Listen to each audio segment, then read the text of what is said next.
மிக முக்கியமாக மாண்புமிகு பேரவைத் தலைவர், துணைத் தலைவர் அவர்களே, தமிழில் தன்னம்பிக்கை சுய முன்னேற்ற எழுத்தாளர்களின் முன்னோடி பன்னூல் ஆசிரியர் எம்.ஆர்.எம். அப்துல் ரஹீம் அவர்கள் பேரறிஞர் அண்ணா அவர்களை ஈர்த்த ஒரு மிகப்பெரிய எழுத்தாளர்.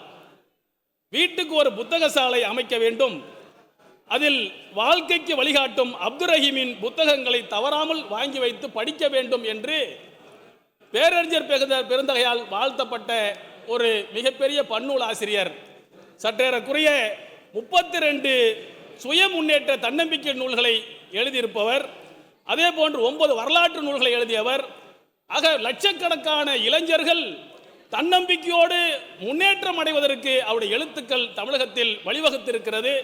பல்வேறு முக்கிய தலைவர்களை ஈர்த்த அந்த பெருமகனாருடைய நூற்றாண்டு விழா இப்போது அவர் பிறந்த ராமநாதபுரம் தொண்டியில் அமைய இருக்கின்ற நூலகத்திற்கு அவருடைய நினைவாக அவருடைய பெயரை எம்.ஆர்.எம். அப்துல் ரஹீமினுடைய பெயரை சூட்ட வேண்டும் என்று தமிழ்நாடு அரசை நான் அன்போடு கேட்டுக்கொள்கின்றேன்.